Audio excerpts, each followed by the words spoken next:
Philadelphia Ethical Society. How's everyone doing this morning? Good morning. Like the weather? Too hot? Okay, so I'm really excited for today. We've been planning this with Susan for a while. To talk about the sanctuary model for organization, for building healthy organizational culture and healthy culture generally. And there's a strong overlap between what we're going to be talking about today, the sanctuary model, and the principles of ethical culture, the principles of the American Ethical Union, which is the larger network of which we are a part. Ethical culture, the ethical culture movement goes back to 1875, and we've learned a lot since 1875, hopefully. Obviously, we're not only forward-moving, but there's a lot of science, a lot of social science, a lot of sociology, a lot of psychology, a lot of evolutionary psychology, and a lot of on-the-ground experience of organizations trying to do good in the world, trying to build healthy culture in the world. And we're going to learn about one framework and the history, a little bit about the history of that framework today with Susan. I'm so happy we are doing that. So every week, we always provide a moment for joys and concerns, a moment of silence first, and then a moment to share joys and concerns. And so I'm going to give you a minute to sit in silence, take a few breaths, and then I'll call you back in, and I'll ask folks to think about whether they have something to share. So take a minute for yourself.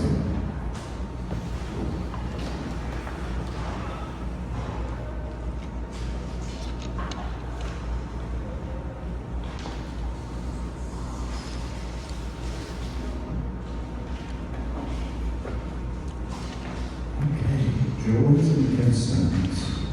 I'm encouraged maybe folks who are showing up for the first time and never shared before to do so. But there's no pressure. We all have joys and concerns, but we don't have to share. Does anyone like to share? John? Just a quick share. My daughter has been an active space for 50 years. My daughter has been an active surveillance for different genetic degree and did a breast cancer, double breast cancer. And she seems to be okay. So this is a good thing for our family.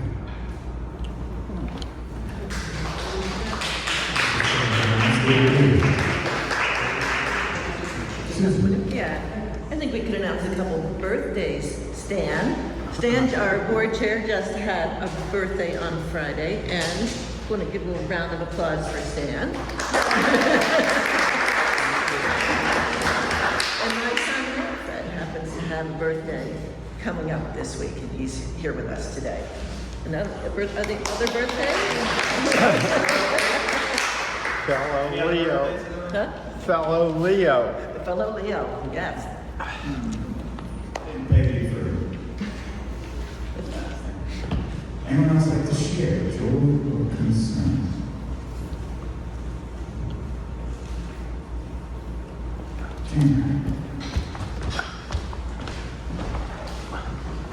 So this is more of a joy, but I'm finally employed. Thank God.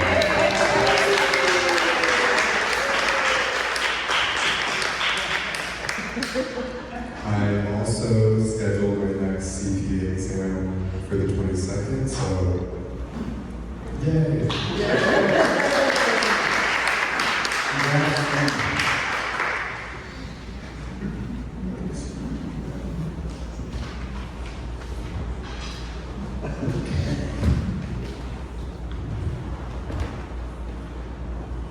So, might be sad to hear that we don't have any music for you today. Usually we also have a featured musician, but today we're going without one. Oh, Okay, so today's platform.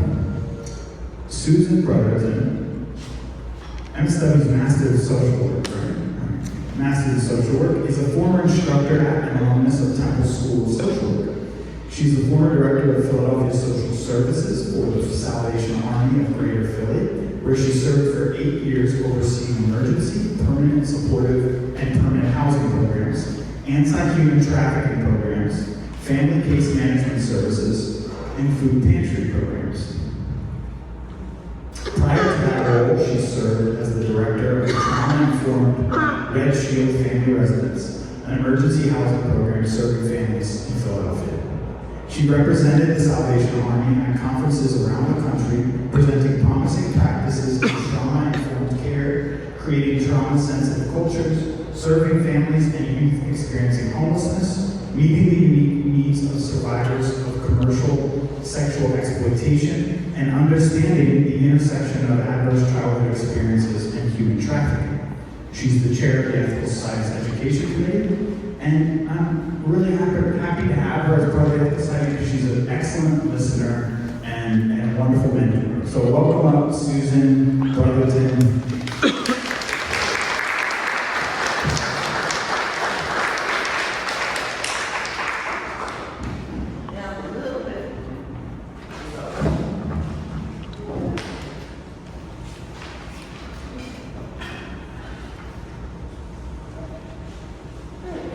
Good morning, everybody. Thanks for coming this morning on this hot day. I happened to take a Zumba class yesterday that left my heart feeling wonderful and my knees feeling really angry. So if I stumble a little bit, it's just because one of my knees is just not happy about yesterday.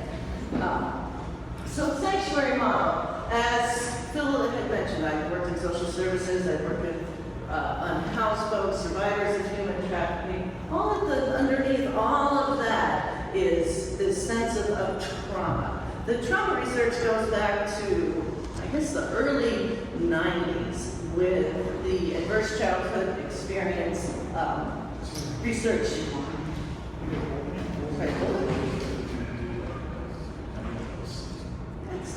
Right? It's probably better for my supposed to. In here? Yep. And what was really critical about that research is that it changed the way we looked at mental health and addiction recovery processes, where we used to think that why didn't people just pull themselves up from their bootstraps? Now we started to understand that underneath all of these symptoms that people were experiencing really was this kind of trauma that goes back to, for many, these early childhood experiences. So the sanctuary model, and this is kind of the abridged version today, when people go through the sanctuary model training, it's like 5 days worth of training and practice, so I'm going to kind of fly through this morning. Sanctuary model was developed to bring the sense of trauma-informed care, organizing the social service programs around the notion of our understanding of early childhood trauma. So if we think about sanctuary for us, right, as a different kind of organization, what we're really looking at is how do we change or adapt our culture, right, so that we can work with any kinds of folks, how we embrace people. Encourage us to think about how do we engage in healthy conflict, how do we get ourselves out of conflict, how do we grow from conflict, right? Conflict is not a bad thing. It's kind of how we manage that. That's how change happens. How can we kind of support the folks that work here, the folks that come here? How do we understand that everybody's has had some sort of adversity, right? You can't live in the world, you can't watch the news, you can't read a newspaper without experiencing some kinds of feeling. And remembering that every one of us brings all of our life's experiences here to this moment. And that's kind of powerful that we remember that our entire lives are like present with us in many ways. And then we want to consider about kind of organizationally, how are we impacted by trauma? What is that collective experience? And how do we support one another in a healthy way? How do we create a more healing-centered environment? So the folks who founded the sanctuary model are Dr. Sandy Bloom, who practices here. She's in Drexel right now. She's a psychiatrist trained at Temple. That's Ruth Ann O'Brien. She's a social worker, currently retired and living out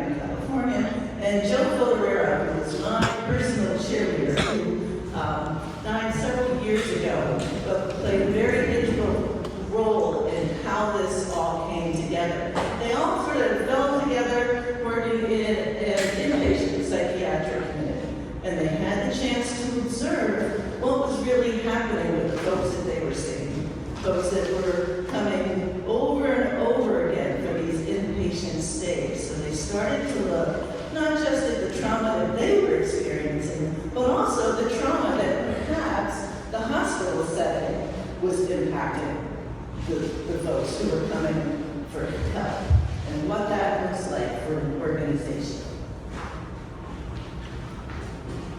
So to understand sanctuary, we need to have a little understanding of what trauma-informed really means. And I think this is what is so critical to the model, because when we look at folks from a trauma-informed lens, we believe that they are bringing their very best at any given time. Right? And that's a novel way of thinking, isn't it? Sometimes people come in and they make a lot of noise, or they can be a little irritating, and we can respond to that. But how do we respond if we think that people are bringing their best at any given time?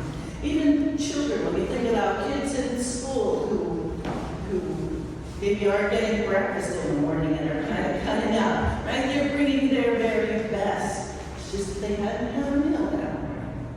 I don't function well without a meal before I do anything either.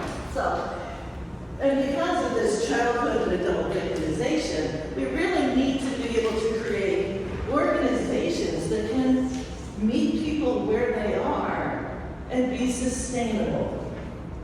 Right? It's quite a challenge. So what we're really looking at is this change in perspective from looking at someone and saying, what's the matter with you? Right? How does that feel if I say to you, what's the matter with you? Right? That feels awful. That means that everything that's happened to you is like your fault. And that's not the way things are. But if we ask, what's happened to you? It's a very different question. Right? It supposes that you have lived through some stuff before you came in here today. And this is the key offering that Joe Ferrero brought to the model that you see in a lot of places. And there's a great book by Oprah Winfrey and Bruce Perry called What Happened to You, that kind of really explains the whole notion of trauma-informed care. And if you're a model person, Oprah and Bruce do the talking. It's a pretty wonderful experience. But this is absolutely key to the model to understand what's happening. As I was preparing for today, I started to think a little bit about what this really means for us in ethical culture. Another word for like trauma-informed care is how we create a healing-centered environment. And I like that. When I first started talking about trauma-informed care when I worked in the Salvation Army, they were like, but do you have to use the trauma word? And yeah, we have to use the trauma word. We didn't know use terms like healing-centered engagement. But isn't that what we really wish to do here? People come to build community. We all have these collective experiences of trauma within our lives. And how do we remain a healing-centered community? So the crux of this model, and it's an organizational model. I mean, clinicians can work with individual clients from a trauma-informed perspective in a way that we're not trying to re-traumatize or healing-based. But what we're talking about here is how we do this organizationally, which means that we are always engaged in this sense of parallel process. Right? What happens within this organization, we impact one another. We impact one another in how we think, how we feel, what kind of the way we operate, right? We set that parallel process up. And in many ways, that can be a good thing. When I supervise interns, I will treat them the way I want them to treat a client. I will use my skills of empathy. I will be strength-based and supportive in hopes that they will do the same. So here we're looking at how do we do that as an organization? How do we set up this parallel process? Because organizations are like living beings. And right now we're in a very large transition. Here at the Ethical Society, our boundaries are much more open than they ever were. We are engaging with those who rent from us. Other folks are coming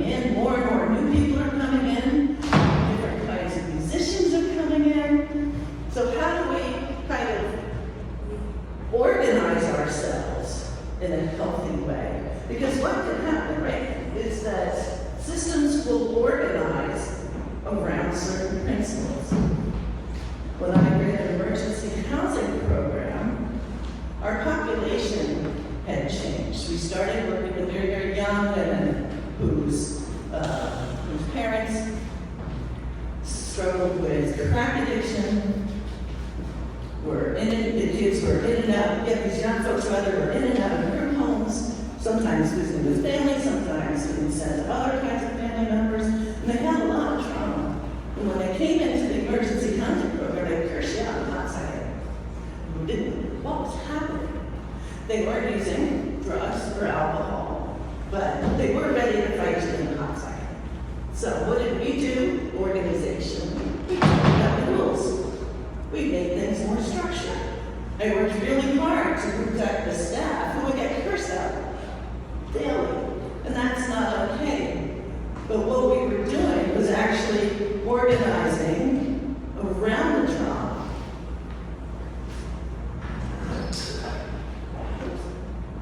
Yes, we were organizing around the trauma, even though it undermined our mission, because we ended up discharging folks when there we were to house people. We weren't getting to discharge people. Didn't feel good for anybody. Nobody felt really good coming into work because you would get yelled at very quickly, or our folks would anticipate us cracking down with all of these rules. So we became a trauma organized system. And this is how I learned a lot about this model to begin with, because it happens, and Sandy's works for free. It's sort of before you know it. You'll think, oh, we're the good guys. Well, maybe we organized ourselves in a way that didn't make us the healing environment we wish we were. So here's how that kind of parallel process can really undermine what you want to do and can become actually toxic for those that we wish to serve. So what do we do? What we need to do is to create a different operating system. We need to function differently as an organization, right? We can't change who we're seeing, we were providing services to those who are unhoused. We could change our operating system. So what that means is that we're going to impact our organizational culture, right? Organizational culture is what you feel when you come in the building. I was thinking a lot about, like, how do we shape our organizational culture here? We have greeters. There's always nice people out there welcoming folks when they come in. We have, it's kind of about, how do we do what we do? How does that feel, how we do what we do? How do we make decisions? Becomes part of our organizational culture. What style of leadership do we have? Are we hierarchical? And we want to practice it in a more trauma or healing-centered way. We want to flatten the hierarchy.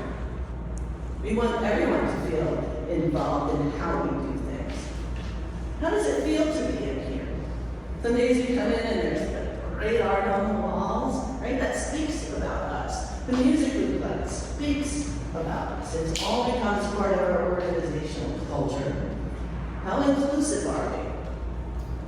How do we communicate? What kinds of shared language do we have? Those are all the little bits of what holds a culture together. And we do have some. We talked a lot about D before Creed.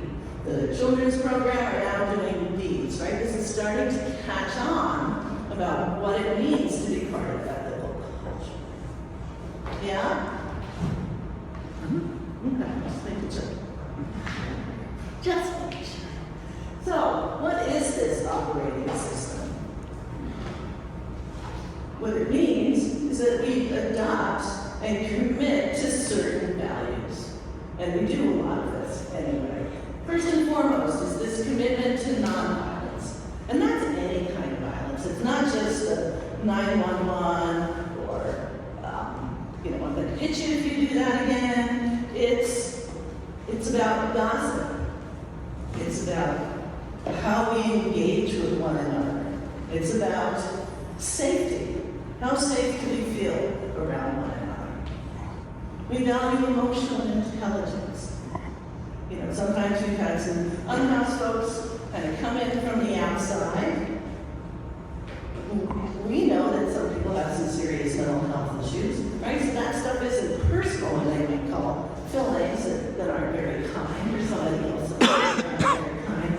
But it's having this sense of emotional intelligence to know that someone isn't doing so well, and understanding how we engage. It's a commitment to social learning. In the model, we know that people watch everything that we do. We watch how we organize, what our structures are, how people interact with one another, and then we learn how to act from that. There was a time in the shelter when there's a big dining room, as you might imagine, so the Red Shield houses about 120 people at a time. Most of them actually are children with their families. There could be 80 kids at any given time. So you can imagine meal times are so noisy. There's a space like this with round tables, and a colleague and I were moving fast through there, like head shoulders, right? And if I did that to someone in the city, they would think that was very impressive. At that moment, the entire dining area went really quiet. And I think they thought we were going to fire something. So they were like, oh, we'll see what's going to happen here with video. And we laughed, and we talked about the whole thing. But it was a moment when people thought, this is kind of the street response, but we showed a different way, so that we can learn from watching one another. We will learn when we watch people de-escalate certain situations. Open communication, which also relates to democracy, which means there are no secrets. There's nobody behind the green curtain making any kinds of organizational decisions. We talk about all of it. Budgets are open. How we spend our money. Why we structure things the way we do. In our drop-in center, we would give out one outfit of clothing a day.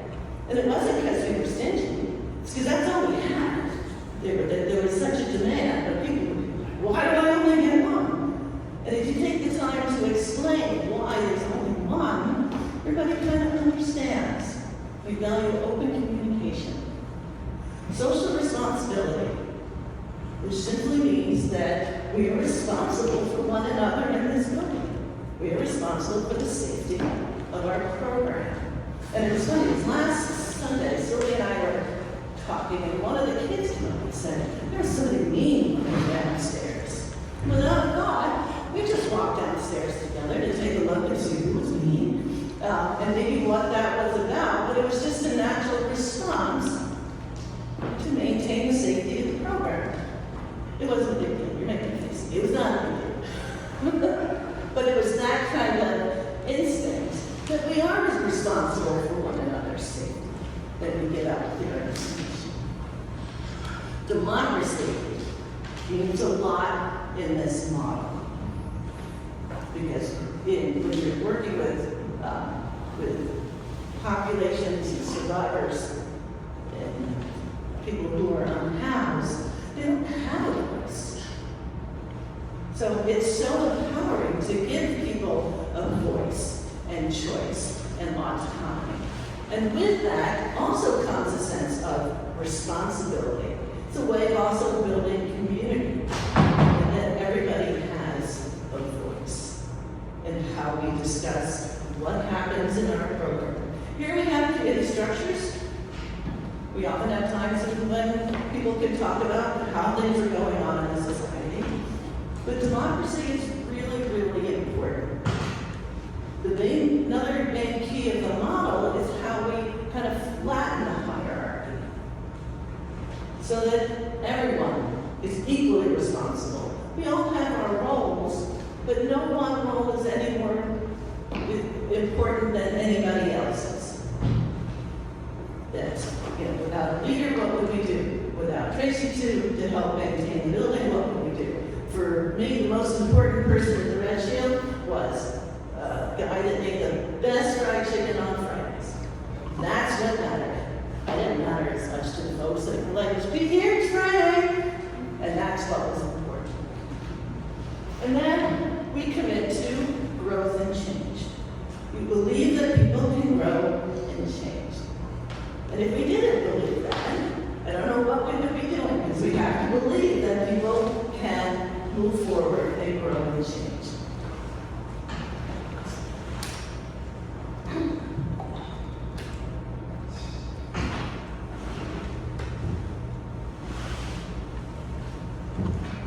So here I've overlaid the commitments to the sanctuary model and the 10 commitments of ethical humanism.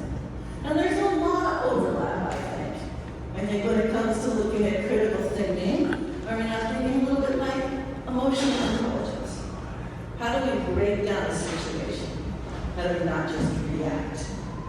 We believe in ethical development, peace and social justice, and in service and participation.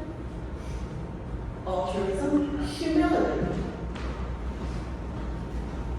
Relates also to democracy and emotional intelligence, in that we don't always know everything, right? I love the term cultural humility, as we enter situations with others from a stance of just not really knowing.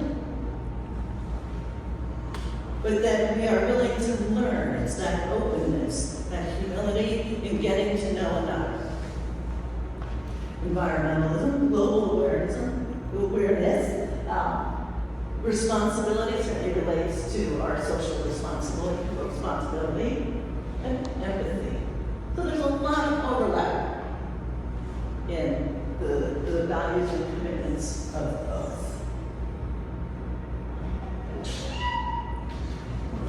That's the best piece.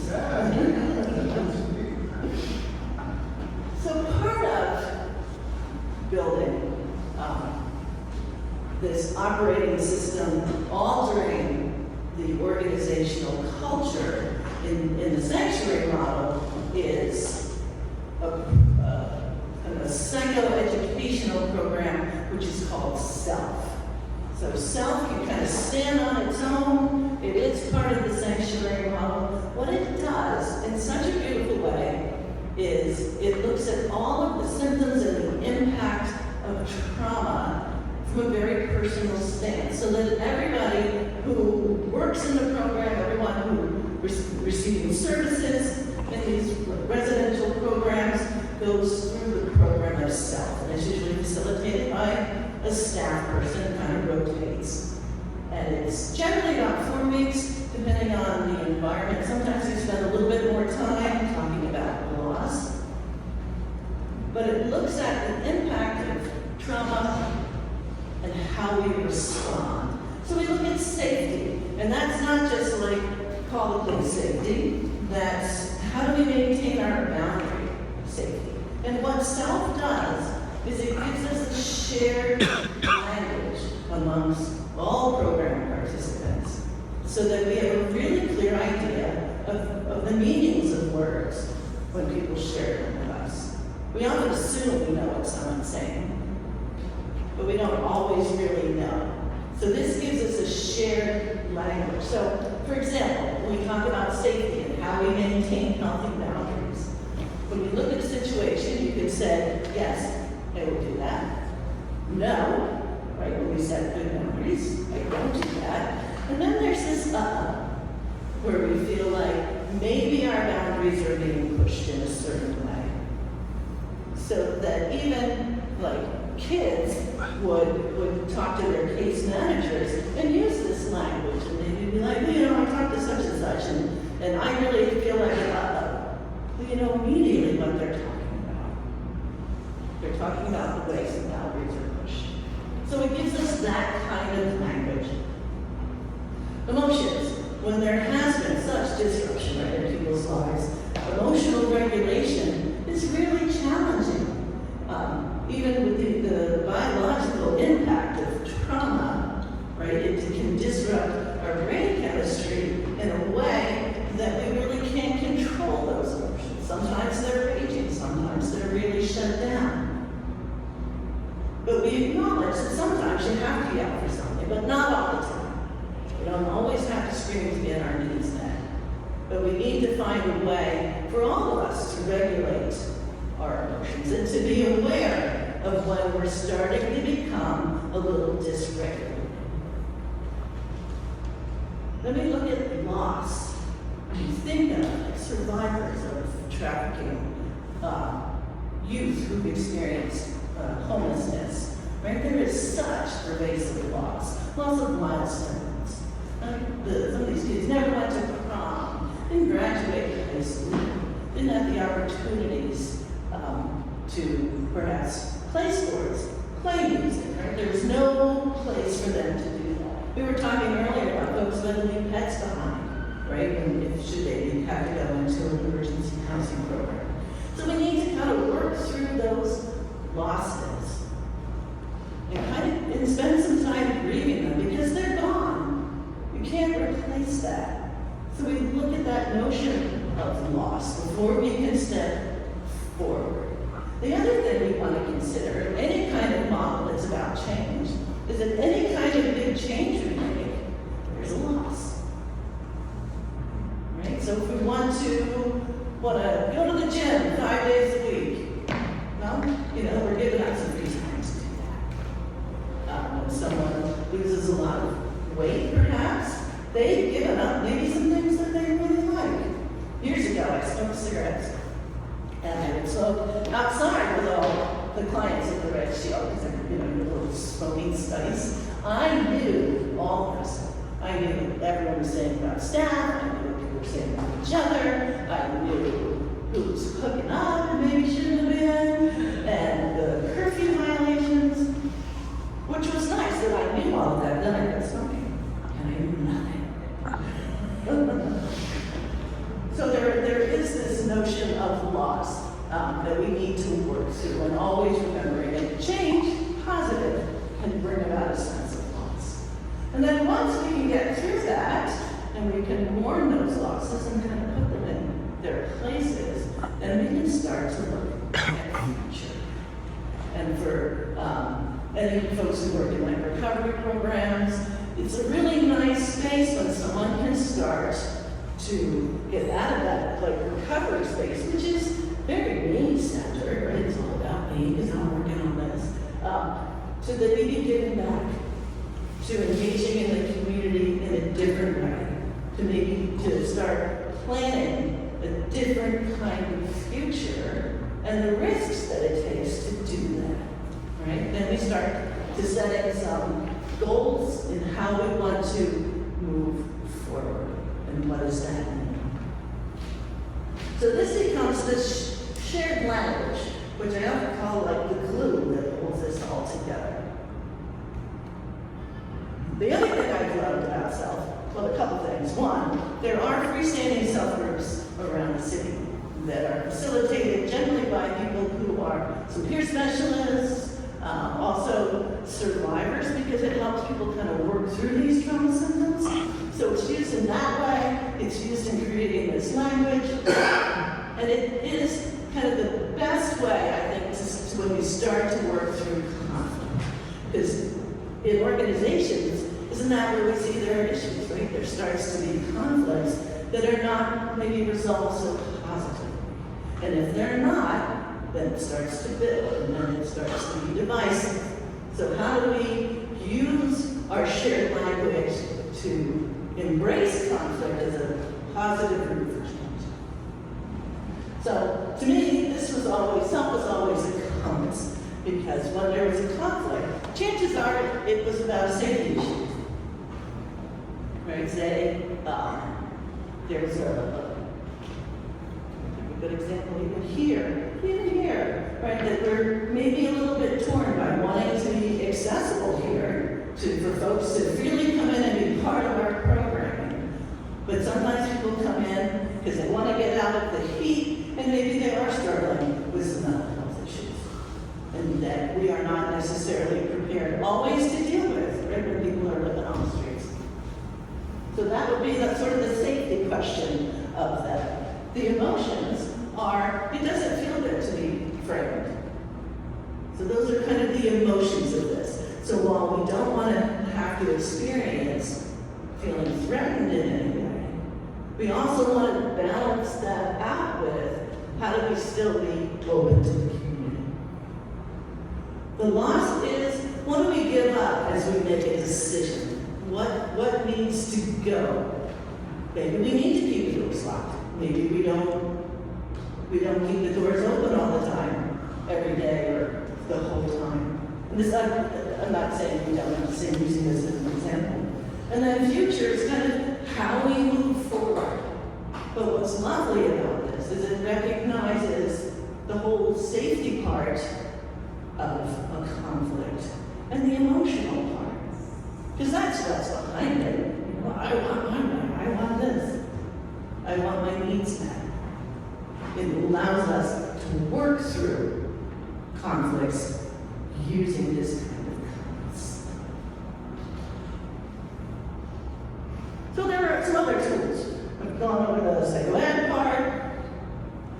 There are communities. There are a lot of meetings in the sanctuary model. So those who are meeting posts, and soon I think has killed us because meetings I think can be very productive, are check-ins. And I'm always pleased when we get into our committees that we do these kinds of check-ins. In sanctuary, they're very goal-directed. They are generally name, feeling, perhaps a goal for the meeting, and who you can ask for help. This is a tool that I've used in my teaching, that this is how we open up class. And I usually will ask, maybe not always a goal for the day, but certainly name, feeling. I might ask a question about how they related to the reading, and always who you can ask for help. Because sometimes we feel like we're just alone out there. But if we take a minute, we think there are people who support us. And we do better when we're supported.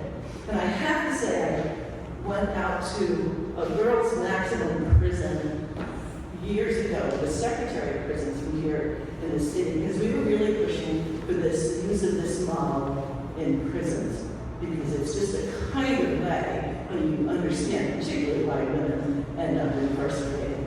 And the girls there were so articulate when it came to feeling words. They knew exactly how they felt. And when they talked about their goal for the day, it really was clearly what they were going to accomplish and which staff person could help them. I remember being absolutely blown away.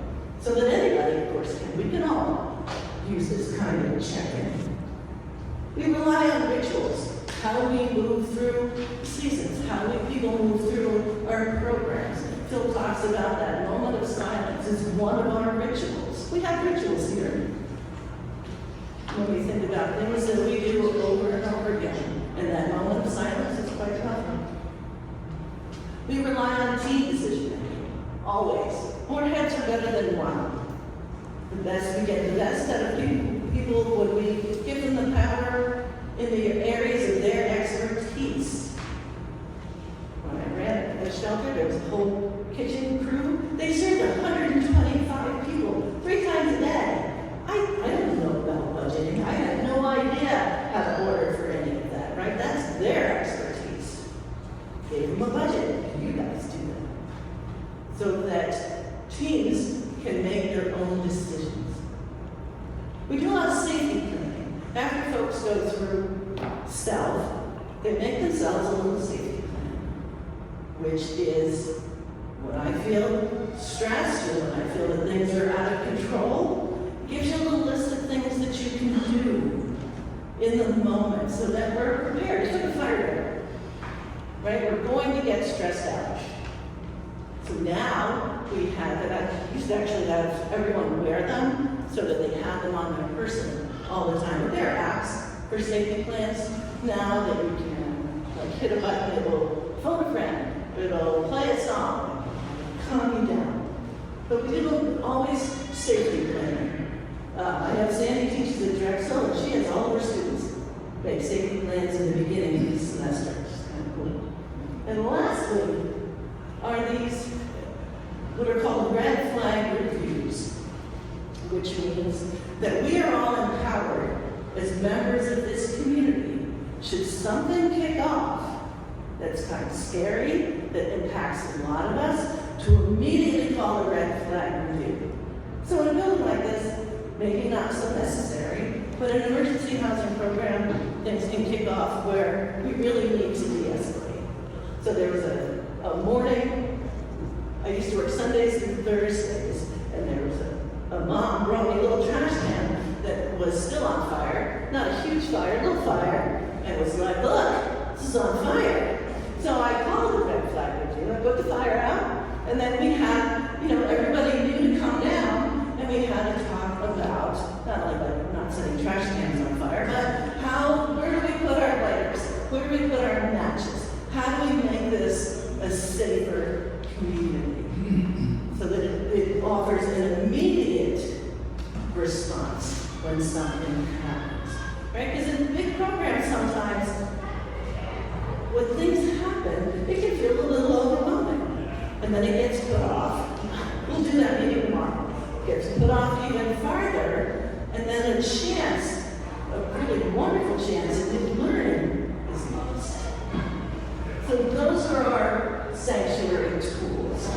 To me, this moment was really life-changing when I saw how it changed the way we worked in so many ways. And it required a lot of work. We wrote our entire policy and procedure manual, all based upon the commitments, and that folks were required to follow those and how they engage with folks. So it fills the entire organization. There's a lot of meetings, there's a lot of conflict resolution, so that things don't stir and stir, that we become divisive.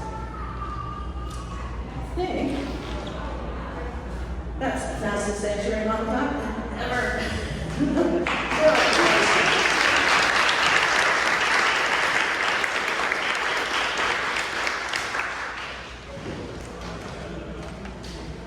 Are there questions? Is that hand or stretch?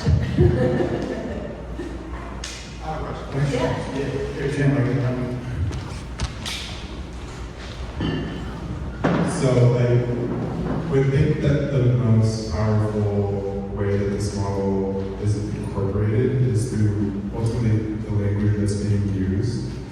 I'm curious how that bridge is formed between I can imagine that people coming in, of course they're super identified with their trauma and whatever was happening before they entered the organization. So is it ultimately the self model within the sanctuary model that incorporates that we, us mentality so that they adopt the sanctuary model? Yes. Yeah. Yes. And then that's run by staff, so that, and actually when we had residents even staying longer, we would use both to facilitate the self group. And there's a whole self-curriculum for children to kind of understand in little ways like emotional management, that kind of thing. But yeah, that's the blue. But then we would have the commitments would be hung up in the building so people would see them. At our first Rapid Center New Day, they actually painted them on the wall, and someone said, well, why do you do this? And we'd be like, we do it because of this. So, yes. Okay, awesome. Thank you. Yeah?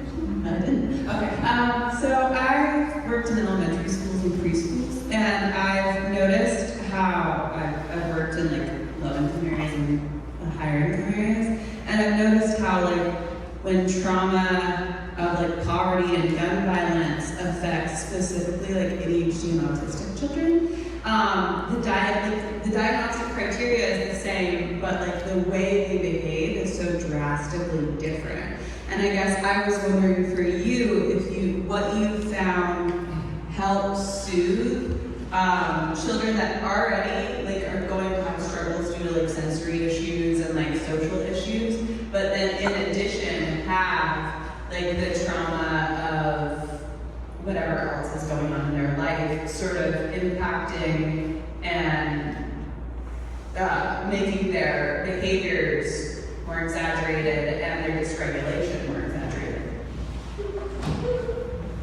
So we did a couple things. Yeah. We, Sweetgard Elementary was right near where the shelter was, so most of our kids would go to school there. We engaged with the principal and the other teachers. We would go to back to school night and also kind of talk about how we do what we do. We invited the principal see, and she could see how people lived. The other thing that we would do is I had a staff person who would walk everybody to school in the morning, so they had some ritual and structure about that class. And we made sure that everybody had food. If they couldn't like get themselves together to get like a hot breakfast, they could take food with them, so that we knew that they went with full bellies, and that makes a world of difference. And I think one of the most important things, and we had Mike O'Brien, he was doing our after school program, he came and spoke at one point, but we kept it, we had our own after school program where the kids could just be with us.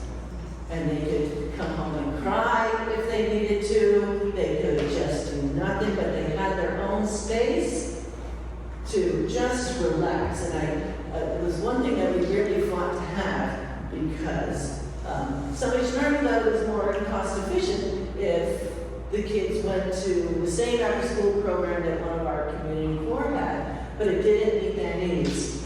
They needed just to be home with their kids. Otherwise, they were always like the shelter kids. And they weren't the shelter kids when they were all together, they were just kids. So, I hope that responds here.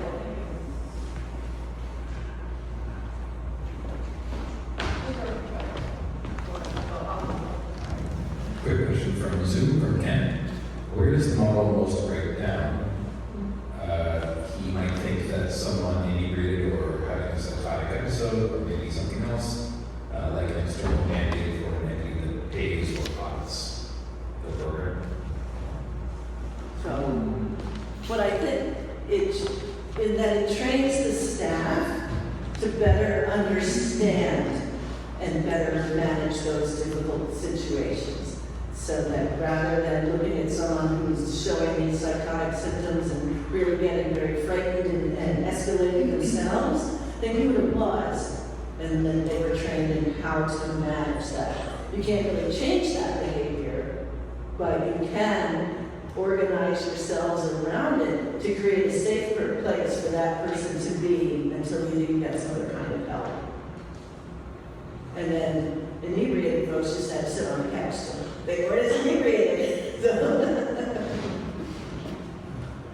And what was interesting is that our community, when we first rolled it out, we were very fortunate. There were 4 who were considered older women at the time in emergency housing, and they were like 30.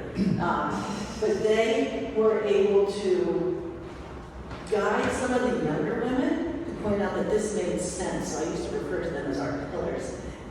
They were the first ones to come to community meeting. They were the first ones to say, yes, this will work. Everyone will participate. And it does make a difference. It made a huge difference. The funny thing was the city used to, they would have to pay for bills for all the 911 calls. And you can imagine the 911 calls in the emergency housing program.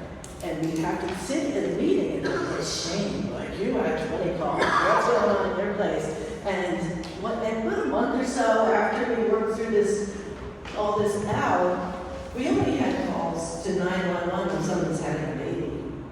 And that was the only call. And people were like, what are you doing? It made such a difference. And in fact, the city went on to actually get the funding to train all of the emergency housing programs in this model.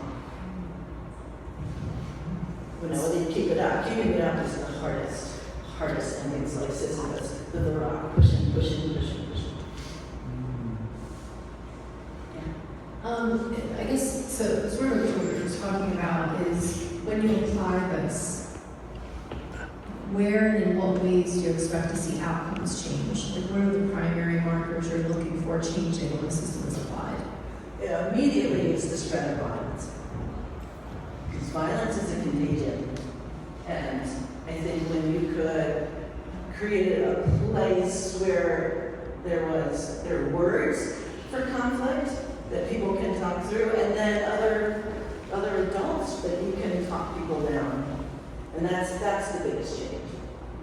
Yeah, there was, I'll never forget it, and this was early on in my career, there was a mom in a shelter, and her boyfriend now had a new girlfriend, and she called her up and said, come up here and we'll fight. And they did.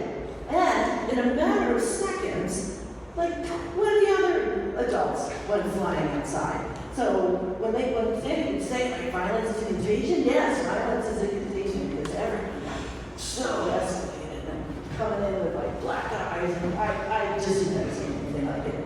And never have seen it since. Question here. Yeah.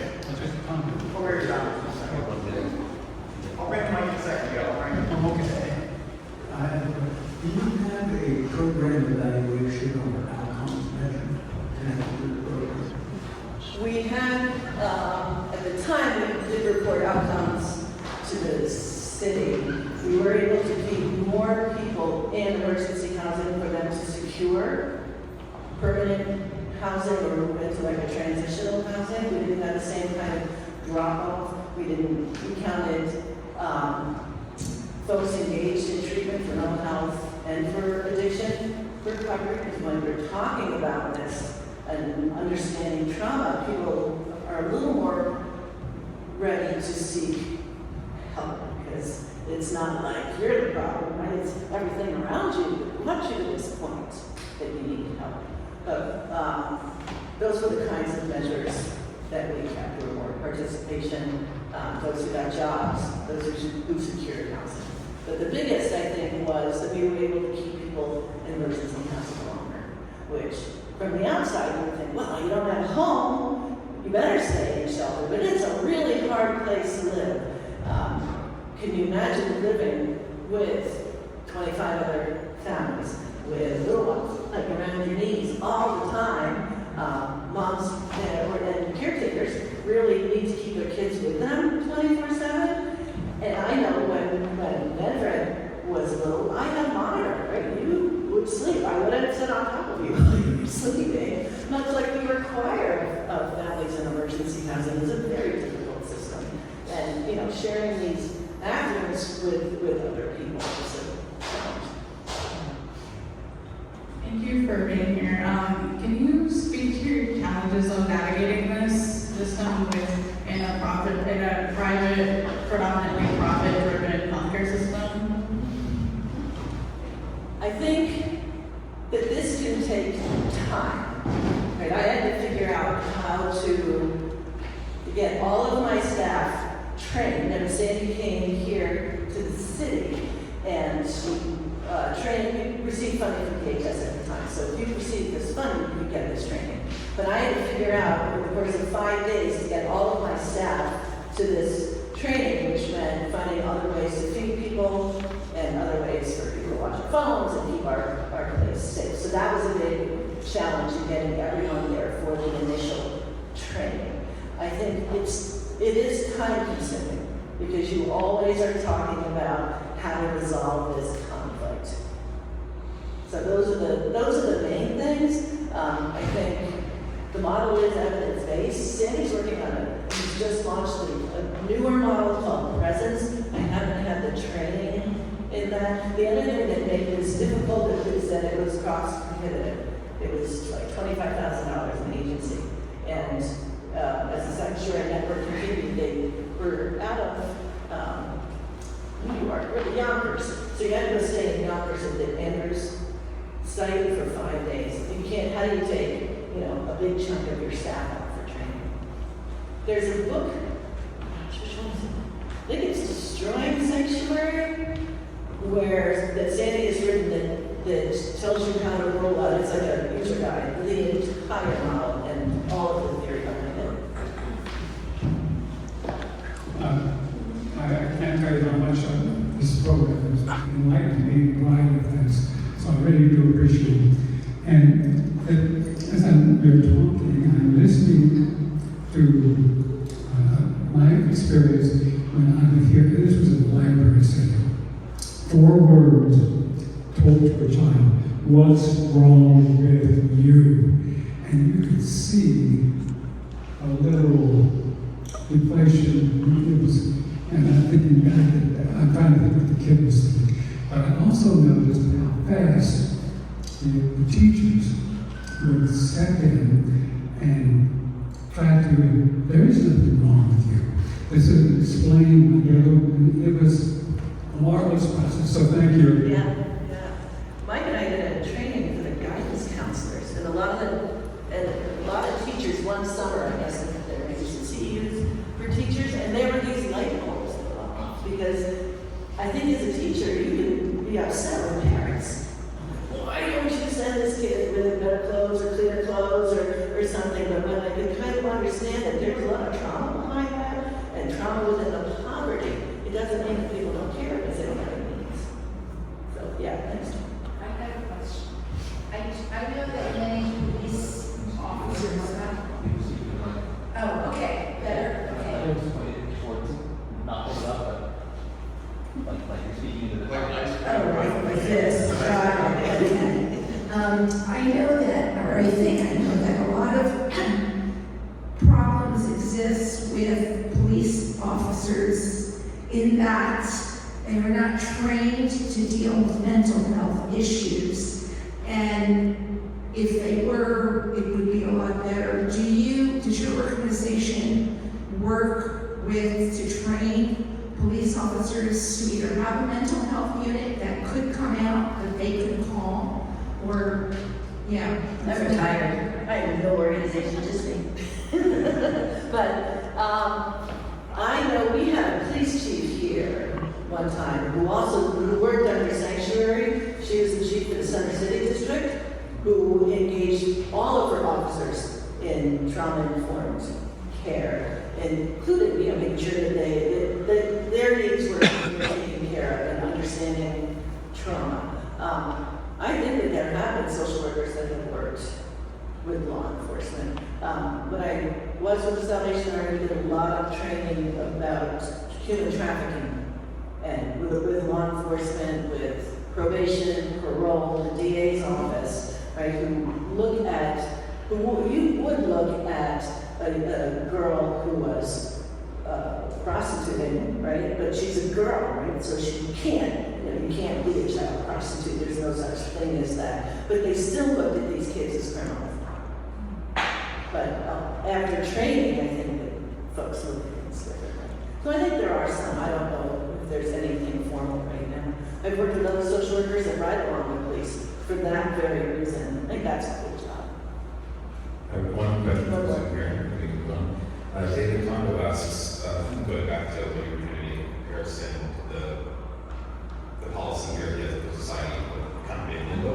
Are guidelines available from the sanctuary model for a potential visitors policy or open hours policy that balances a welcoming environment and a secure environment within the society space? I don't think there's anything formal about that, except the encouragement to bring the team together to do that and to figure out what they would live best with. I mean, if we had a lot more people, that would be easy, but we don't.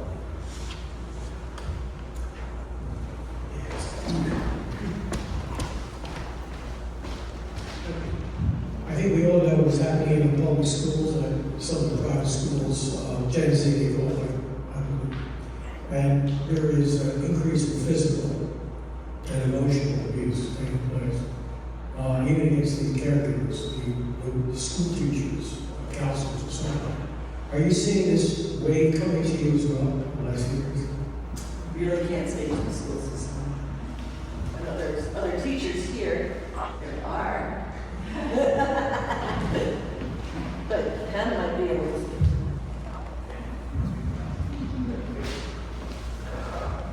Oh boy. So this is a really wonderful model, and of course I've been hearing about it from you for a long time. And I'm curious, how does this model help us in our personal relationships? Believing that you're bringing the best every day. But I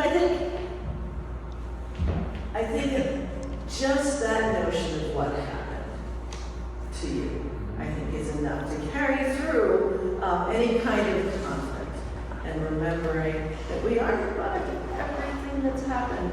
Even when we think about coming here to the society, we had a really difficult time getting here. We're not outside. Who knows what's happened by the time any one of us get here at home, and just keeping that in mind when we engage with another, that they have this whole other experience, and maybe engaging with a sense of humility, and not that we know everything, but by taking that time to figure it out. I have a quick question about the program is very informative, also for people who are working outside the trauma area. In the community health organization, people are at the moment studying how they can use power shops as places for interaction, where we can measure these things, where we can influence the dialogue, where we can use that kind of model ourselves to promote the seeing of trauma that can develop, prevented, etc. And I think that this particular model is really helpful to bring to the community health folks in the public health arena. Although that would do that with the barbershop guys. Yes. Oh, gosh, yes. And I forget the gentleman's name. There's a guy at Temple who is more community-based and does kind of, his thing is about gun violence, and he does engage those barbershops. And it's based upon the values of trauma-informed care, whether it's sanctuary or not, there are others, but he does that based upon this really understanding what trauma means. Yeah.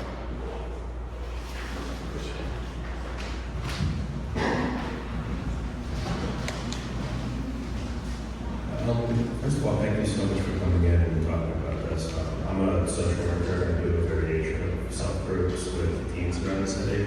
Oh, cool. And I think, just a comment I want to make, in addition to everything that you said about this, is I think sometimes people think about it as like it's something, it's national responsibility of the organization, and to the people we serve. And in my experience, it's been really, especially with teenagers, but to the barbershops conversation too, when you facilitate a space in which people feel safe to have conversations that they don't generally get to have in other spaces that are intimate, vulnerable, and sensitive, it feels very much like bringing women and thirsty most of the time, and the way that young people react to it and engage with it is something very different than what I saw when I was a teacher or anything like that. So there's this, just the overall sense of, oh, I wanted this, and I really have words to put to what it means to feel safe to talk about these things, or these losses, or process these emotions. So I just want to say thank you so much for having me and for this. Thank you. And it's interesting that we're with teens, and it really changes. I mean, the curriculum stays the same, but it really changes depending on populations. I'd be interested to hear, like, what do teens think more about safety? Is there this whole online component? You know, I did this down at the drop-in center, and these are women that are participating in commercial sexual exploitation. There's a drop-in center there, and their words for safety, and you identify different kinds of safety, just went on and on and on and on, because they really had to make these very scary judgments about what was potentially safe and not. And then if you can be in that space with that curriculum that matches, that's kind of amazing. Yeah. I will say one thing, we use a variation on it, we call Cypher. I work with killing our people and violence and social justice. And there was an understanding, especially working with young Black youth in Philadelphia, that some of the terminology and language that was being used was helpful, but not connecting as much with people. And there was a need to, again, through democratic processes and kind of to evolve it into something that felt more relevant and more flexible and more meeting people with the language that they want to use and felt more descriptive of their experiences. And so, but as like a core and as a set of bones, it's been a really beautiful North Star to have. Yeah, yeah. And it's interesting, after all these years, too. I mean, this is developed early 2000s. Yeah. And how much our world has changed.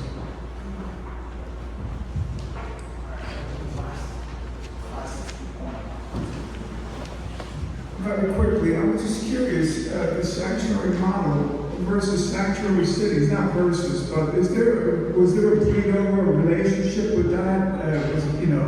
the idea of sanctuary cities developed out of the idea of a sanctuary model.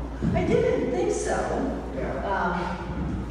Because they were sort of coined in different ways. But I was thinking about, actually kind of thinking about that, you know, that we are in a sanctuary city, which is, I mean, I do have to say that this big closing is that Philadelphia embraced the sanctuary model in a way greater than anywhere else. I mean, standing trains internationally, and we just really jumped on to this model in our domestic violence programs, very much in our recovery programs, and then when Sandy brought this to emergency housing and other kinds of housing, everyone was like, yeah, we need this. And when we would go to their conferences, they would have these network days. I mean, Philly would be so well represented. It was really kind of amazing. So, something we were hungry for. All right. Let's give a round of applause for Susan.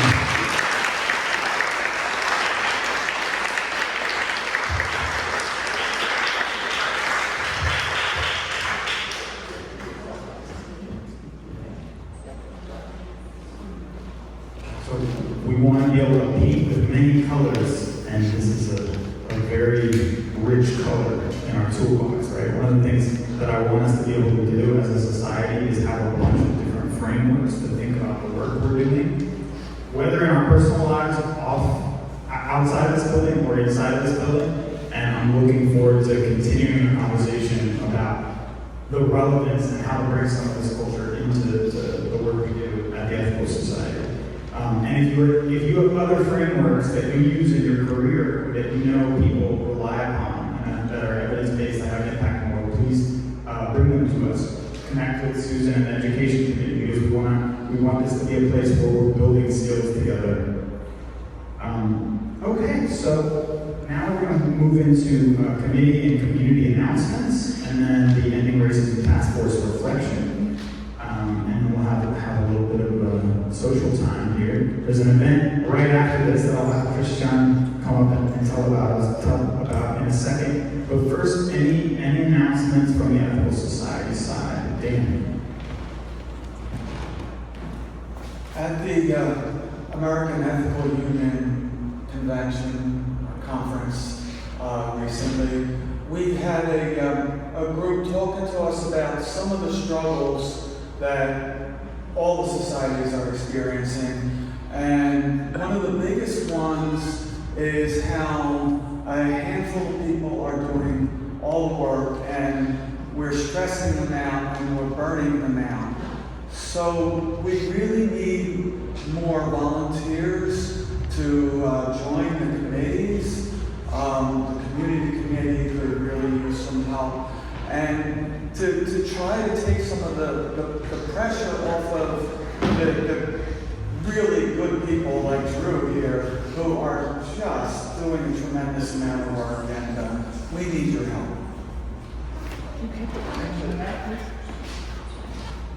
So to that point, right, we all have different talents, different skills. On the back of the program, there's an interest form. And they're also at the back of the room in the lobby with a QR code to an interest form to sort of figure out how you might get more involved. Pablo. Very exciting, very lovely. Where people are talking about and thinking about and learning about how to take care of people who are going through trauma and creating safe spaces. So thank you for that. That was such a gift. In the same vein, but I hope on a lighter note, on Wednesday, the Ethical Society, we are hosting the Empathy Games. And that is going to be focused. What time? It starts at, I think, 6 o'clock. This time? Okay. Check the Ethical Society website. It's on the website. It's out there. The Empathy Games is about real skills that are actually very effective at helping you grow your capacity for empathy as a reflex, as an automatic thing that happens in the moment, and deepen and grow your relationships with people through that. It is also more based in improv comedy skills, so it's going to be a lot more focused on having fun and enjoying it. I hope that if you go down this path of empathy and learning to grow as families, we do recognize that there are times when it is very important to take things very seriously, and of course be aware when you need to be very sensitive to people who may not be able to pay the food. But I also think we get to play and have some fun with it. So if you would join us for that, I would be very, very excited to see that. 6 o'clock. 6 o'clock. Okay. And it's on the website. Question, is the description on the website? Yes. Okay. Phillyethics.org. Drew. No? So sensitive hands. Okay. You have been announced. Oh, yes, not done. Announcement? No? It's time for announcements. Día Internacional de los Pueblos Originarios. Today is the International Day for Indigenous Peoples globally. A little louder. Oh.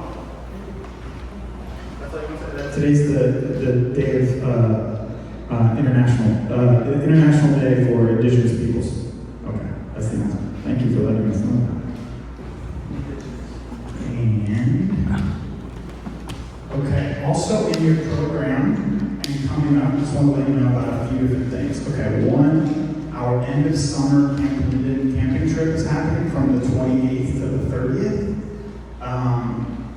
If you haven't been to Camp Limited, it's got a swimming pool, the Brandy Wine runs through it, it's an hour west of here. Even if you haven't been camping before, sign up, you'll have a great time. Next Sunday, Lindsay's not here. She's outside, right? She's downstairs. Oh, I wish you could announce this a little bit. But okay, so 2 weeks from now, we've got Mighty Writers. Folks know the organization Mighty Writers. They do great work with youth, teaching youth how to write and critical thinking skills. That's going to be 2 weeks from now. I believe in Australia, you'll invite folks to the End Racism Task Force potluck. If that's the correct date. And then the last Sunday of the month, we've got our All Societies platform. Every 5th Sunday of the month is usually online only, so that will not be in person on Sunday, August 30th, and we're going to be out at camping. But next week, Lindsay's downstairs with the kids. We're going to learn about her perspective on self-directed education for families and communities, which is, and also how that applies to the emerging family program here at the Ethical Society, which will be very fun. Okay, Christian, why don't you come up and tell us about the event that's happening in this room right after, right at 1 p.m. Right, thank you very much. I'm speaking here in the Hogan Valley. They had to be Indigenous Peoples Day. We are going to have at 1 o'clock an event organized by the UNDP, United Nations Association, and the Ethical Society in honoring, commemorating Hiroshima and Nagasaki. It's going to be specifically about nuclear arms, and the fact that at the moment we are seeing the nuclear arms treaties disappearing, falling by the wayside, or actually being not renegotiated. And we are thinking that it's worthwhile giving a little bit of reflection on what is actually happening on the ethical level, or at least politicians can do. And it might be coming out of the show to hold over politicians more responsible and ask them before stepping in. It'll be at 1 o'clock, we have a small movement to be seen, and then after that, jump to the drama from the Peace Institute will be speaking. The idea is to have a conversation among us all, and the family format that the young man over here is going to lead the discussion. I hope that it will be full of good suggestions and good thinking about the ethical components of this particular problem of the nuclear arms in the world. That's what it's going to be. Thank you, Christian. Okay, so that's right after 1 p.m. I didn't realize I was facilitating a plenary discussion. Surprise, surprise.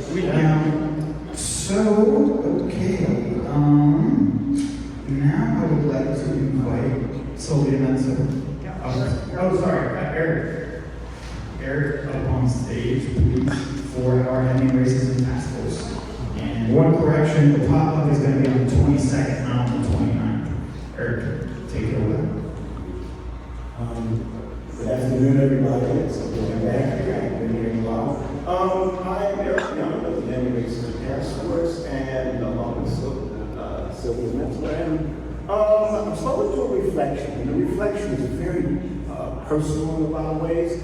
And it kind of ties into Susan's platform in a way, I think. Someone asked, when we deal with racism, what is the function of racism? And I had to think about that. And let me quote from the great Toni Morrison, a very short thing about what is the function of racism. The function, the very serious function of racism is distraction. It keeps you from doing your work. It keeps you explaining over and over again your reason for being. Somebody says you have no language and you spent 20 years proving that you do. Somebody says your head isn't shaped right. So you have scientists working on the fact that it is right. Somebody says you have no art. So you dredge that up. Somebody says you have no kingdom, so you dredge that up. None of this is necessary. There will always be one more thing. That quote stays with me because I'm thinking how much time we spend, I think, dealing with trivia and not doing our work because someone questions or maybe it's innocent. Sometimes it's done on purpose. They want us to be distracted. And these distractions keep us from doing our work. And one of the things I want to talk about, I've been dealing with people, feeding people in different ways. So in Germantown, we set up food pantries that people are out there with refrigerators and freezers outside, and people would come 24 hours a day to pick up food. And someone said, well, how is that anti-racism work? Because again, as he said, the function of racism is to keep you questioning your being and your worth, the inherent worth of everybody. So if you're questioning it, you feed into the race. That's what part of the thing about racism is there. I've had this discussion about influencers. If you go online, it can be very toxic. And one of the main things they do is question your reason for being, your thoughts, and this and I did. And you get caught up in that trying to prove that you are worth. So my thing is now, I'm not doing that anymore. I'm getting away from the distractions. Because I think, the idea of feeding people is a worthwhile work. It ties in with that health. And our health is being attacked every day in different ways. So again, no more foolishness. I can argue things like whether Star Wars is better than Star Trek. But you get caught up in trying to figure out how many sands are on the beach. That's the distraction. No more distractions. Again, we're doing it with love. When we feed people and people come and do these things, I see how much love and I see how much just being a person and affirming that worth, that it ties into the ethical society of life here, it ties into everywhere, my spiritual beliefs, my political beliefs, my mental kind of things. So let's no more distractions.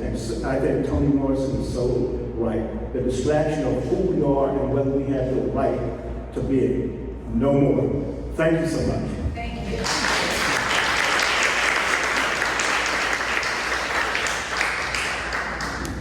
I love that, Eric. The focus on action is very much aligned with Deep Before Creed, and there's something that happens when we do things together. There's a deep, fundamental belief in the ethical society and in ethical culture that action together can transform us individually and as a collective.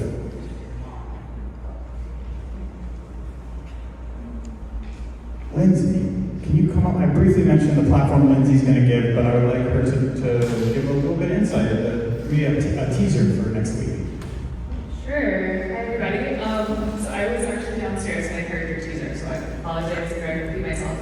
But I will be talking next week about self-directed education. So I educate my children at home, but we follow a very self-directed model. So I'm really excited to talk about that. I'll be talking about some other organizations in Philadelphia we're connected with. But I will also try really hard to connect it to, well, in our family and others that we work with, it's very much about lifelong learning. So it'll be connected also to people who don't have young kids, people who don't have kids at all, to the ways you can think about curiosity and self-directing your own education, finding other resources. So I hope you guys can come, and please come even if you're not specifically interested in educating young people. Thanks.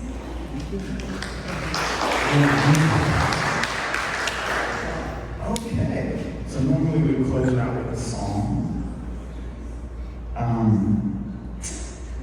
Today, I'm going to, well, you know what, we didn't discuss this before, no, we didn't discuss this before, but Susan, would you put you on the spot here? We always ask our guest speaker if there's an organization that we might pass the hat around. We could pass the hat around for the Ethical Society or Camp Linden, or we could choose an organization that you are interested in. Oh boy.